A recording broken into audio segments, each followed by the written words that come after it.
Don't forget to click that subscribe and bell icon to receive a notification each time I upload a new video.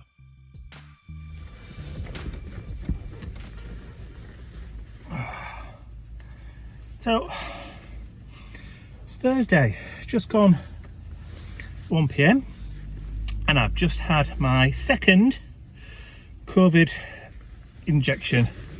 So, they're not calling it a booster, it's the second one.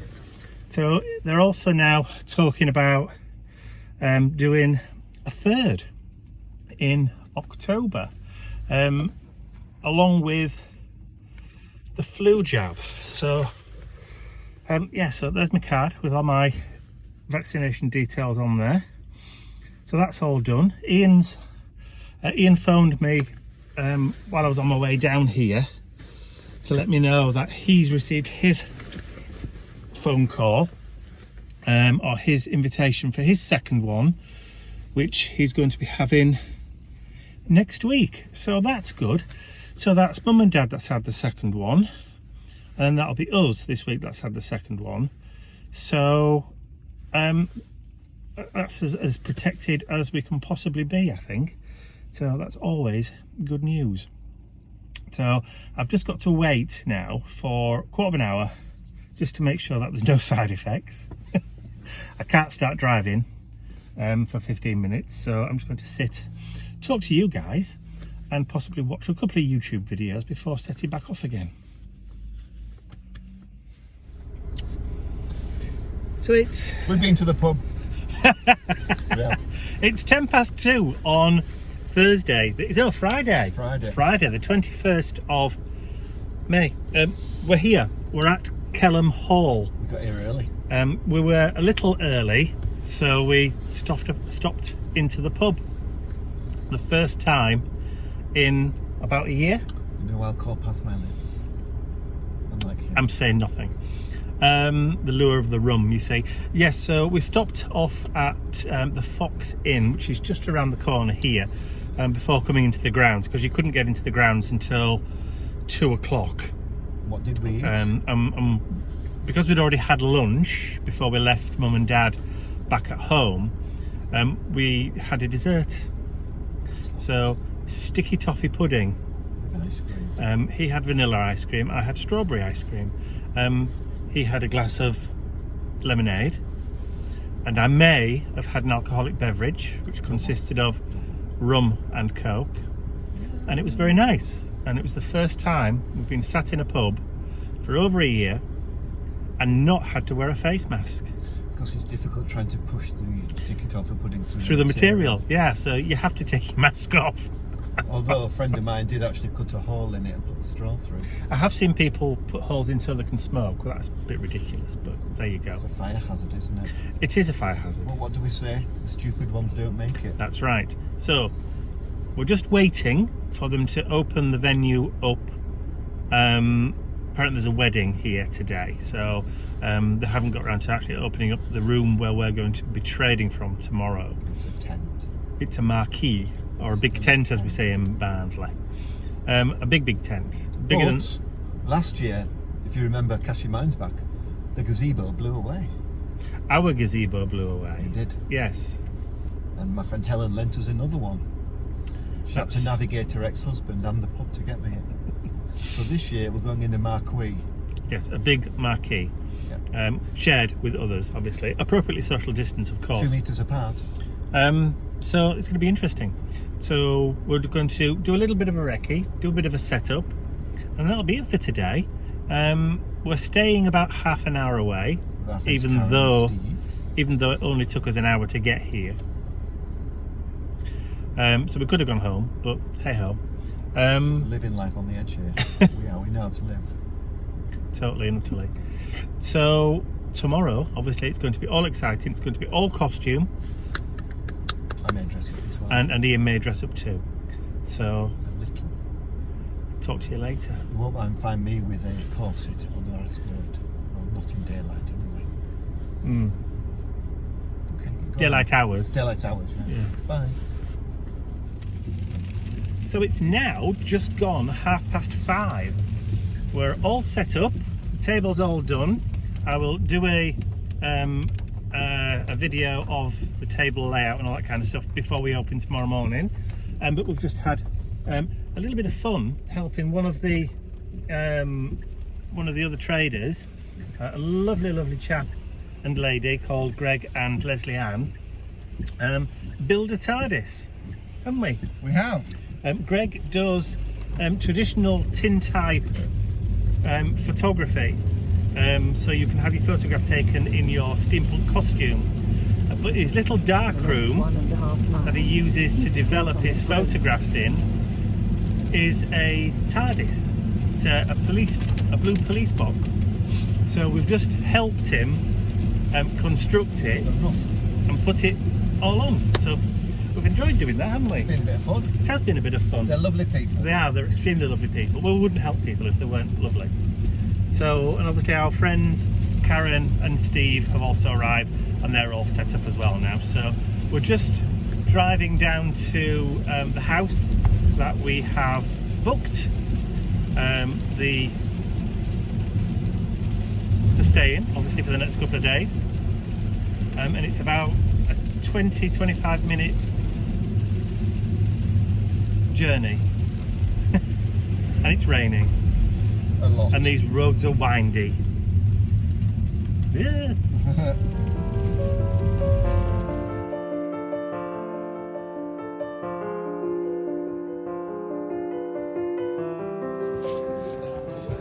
Good morning everyone, we are set up at Kelham Hall ready to start trading in the marquee stroke big tent. The big tent, I like it. Tent.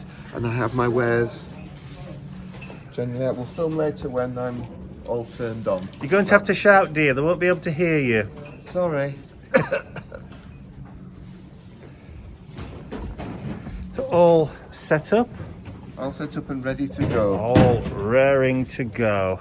So we're going to have a little walk outside now, aren't we? Well, it's not raining, While it's not raining, yes. so let's go. Okay, Karen's over here. Say good morning to our YouTube land. Good morning, YouTube land. Karen is ready with her wares. Yes, We've got all her this. beautiful new pagan products. Steam pagan. And a jewellery. Beautiful jewellery. Beautiful pieces of silver jewellery made out of Antiques of cutlery. cutlery, yes, antique silver cutlery, and of course her beautiful tiaras. Sparkles, look at those. We like blingy things, don't we? Everybody likes a bit of Yes. bling. I will be wearing one of these by the end of the day, probably. Again. And who's this? Ikaluna! Hello, sweetie pie. Miss Storm. And Miss Stormy. Hello. Hello, Miss Storm. And Mr. Steve. Hi. Oh, Like a big bear. she is a big bear. A beautiful. The beautiful. Right, let's Get outside. get outside then. So we're outside now. As you can see in the distance, we have the beginnings of all the tents for the traders all the way around. Excuse the back of Ian's head. Sorry.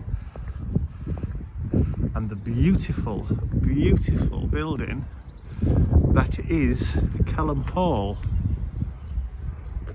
Victorian wonderment. Yes, that's a later edition, but this is the main Victorian high Gothic. It's beautiful. Look at those windows.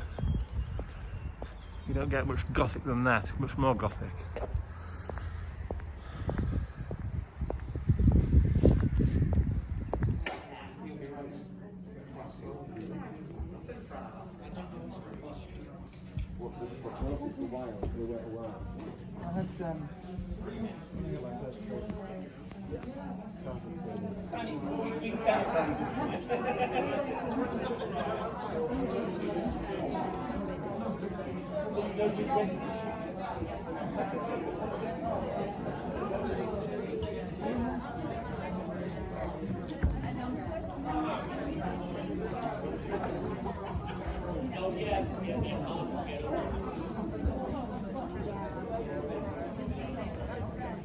Oh, is it? The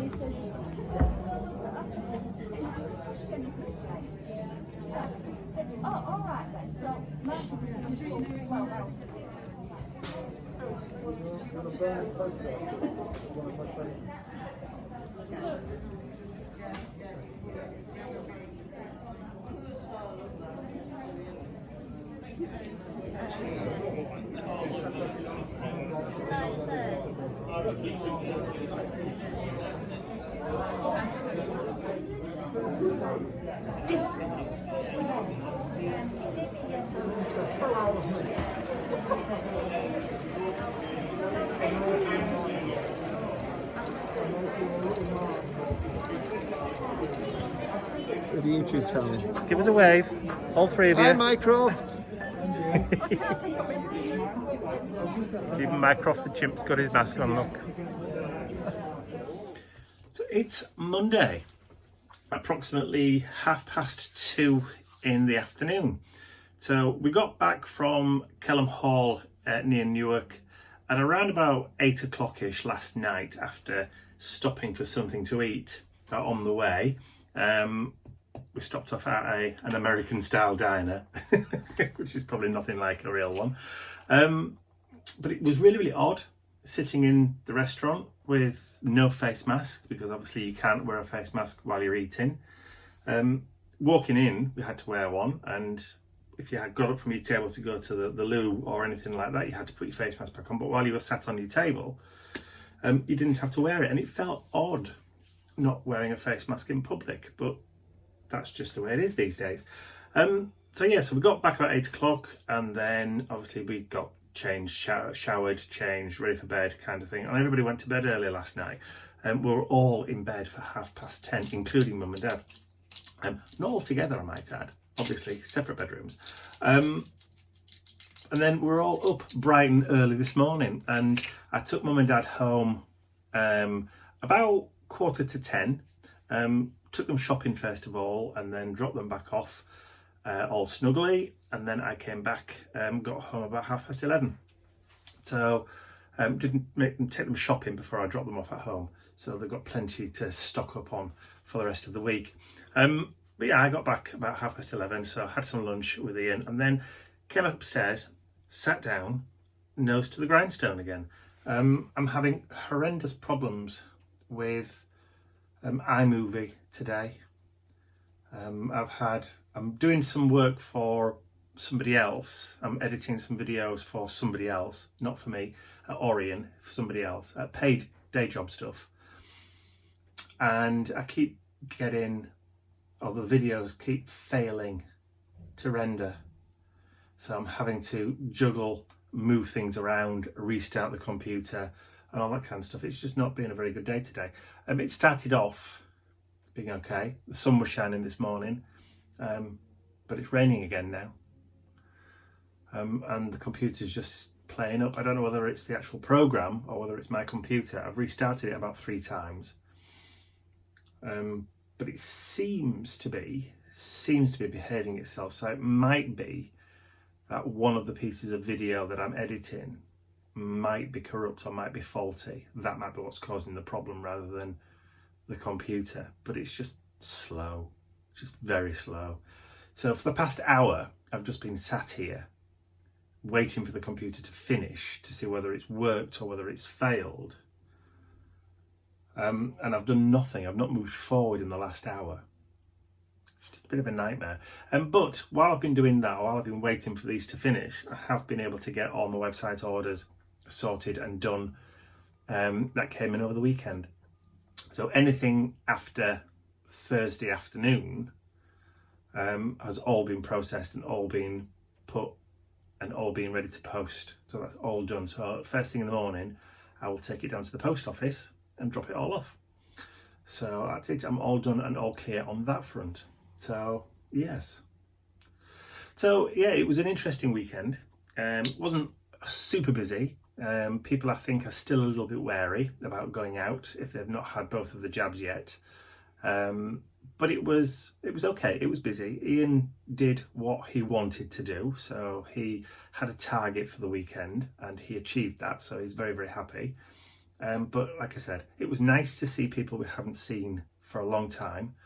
Our friends Helen and Robert, and Kerry and Dave, and John and Lisa, and obviously Karen, and a few other friends that we haven't seen for months and months and months. It was great to see those again.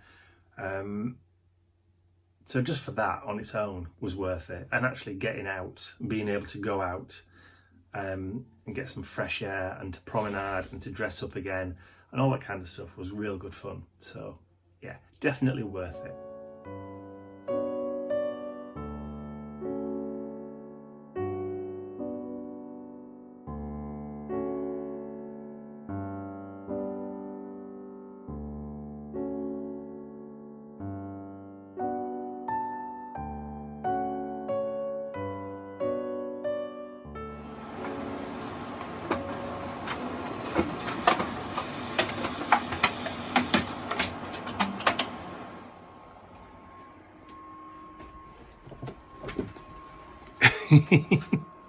Oh, they look good. So what are they? These are a new set of ephemera for my June release. Ooh. And it's Deco Delights and Deco Dreams. Okay. Quick sneak peek. I haven't printed the backs yet, so these are just the fronts. So these are all, this is all These couture are, fashion yes, from the 1920s. and maybe a few sneaking in from the 30s? Yeah, I would say so. But they're going to be double-sided, so they're journaling cards, those. Mm-hmm. Look at her. Lovely. Then there's Couture du Jour cards. So are these going to be a physical? Yeah, they're a physical product. So this is another journal. Art journal ephemera set. Right. Oh, yeah. Deco Dreams. Lovely. And these are going to be available from when? From next Tuesday. So when you do your, I'll say Steampunk Tuesday, it's going to be new product showcase. Tuesday. Yeah. There is the Couture du Jour, which is this set. Yes. There will also be a gardening set, Okay. which is really, really sweet. I love it. Mm-hmm. And there is also going to be a Victorian street art, i.e. old advertisements, flyers, posters from theatre, that kind of thing. Oh, that sounds rather interesting. So stay tuned, there may be even more. Oh, you've been a busy boy, haven't you? Do my best.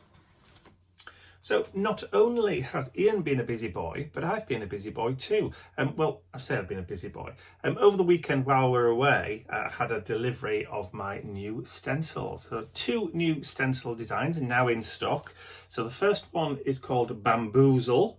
So, and the reason I did that is because it kind of is reminiscent of that kind of knotty like effect you get on bamboo stems, but also like zebra stripey kind of thing. But you can do it that way, or you can do it horizontally if you wanted to. Great for background, great for texture, brilliant for inks and paint in your art project or on your card making. And it is a 6" by 6" stencil. So that's the first one, that's called Bamboozle. And the second one, which is my favourite, is very reminiscent of something you'd maybe see in the 1980s in those kind of old kind of sci-fi films where the computer generated effects weren't all that brilliant. So this one's called Matrix. I'm too young. So this reminds me of something like maybe from the film Tron, or maybe even that first Star Trek movie. Do you remember it? Oh, The motion yes. picture, yeah, something like that. But again, not only is this one great that way, but if you turn it 90, it reminds me of something you might see, like it's almost like Luke Skywalker's target when he's going through the Death Star. Do you remember? Yes, yes. It's a bit kind of like reminiscent of that. Again, either way, you get really, really good effects. It's total optical illusion on this one, but it's absolutely brilliant. So again, brilliant with paint, inks, and texture paste for backgrounds in your cards, your art journals, or any other kind of like mixed media project. So again, 6x6 inch stencil, cut from laser cut from 350 micron mylar. So it does have that kind of funny smell to it. So they're now on the website, all loaded up on the website and available to purchase now. So go and fill your boots. Or sandals as it is summer. Although you'd never know it was summer, considering it's chucking down with rain again. The great British summertime.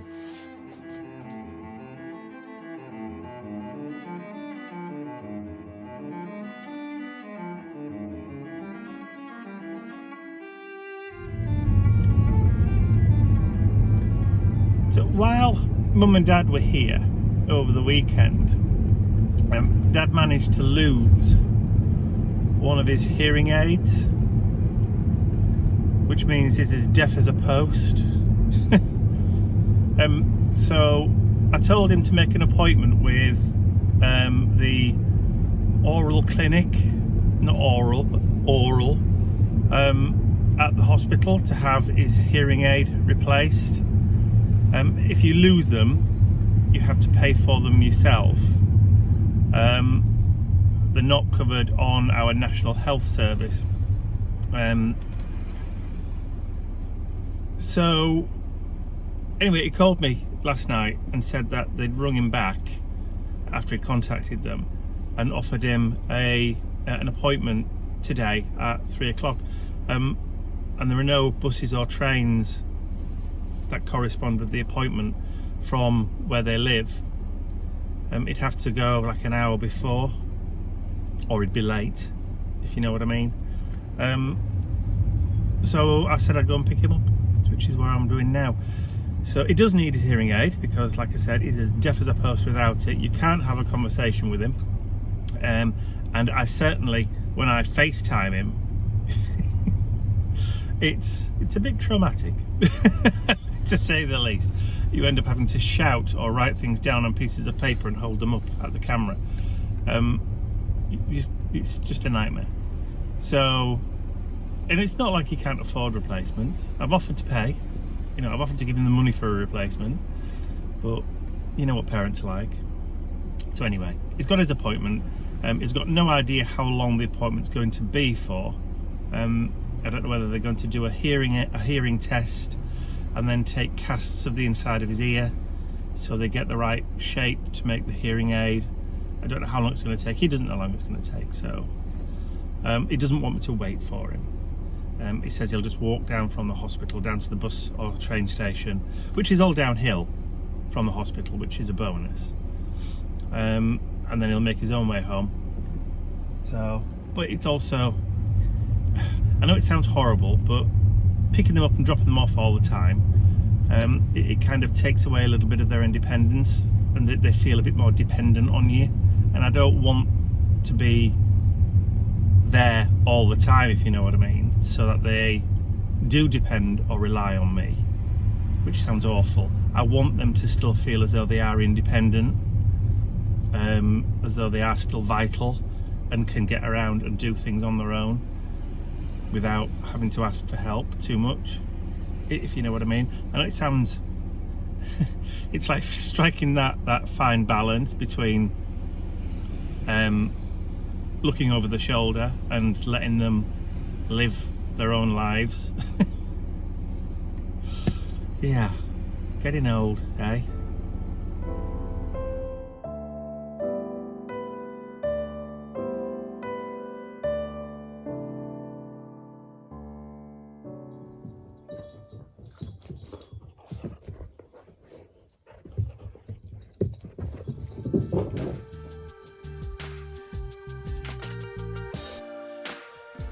I'd like to say a huge thank you to all of my angels, because without you, these videos would not be possible. Thank you.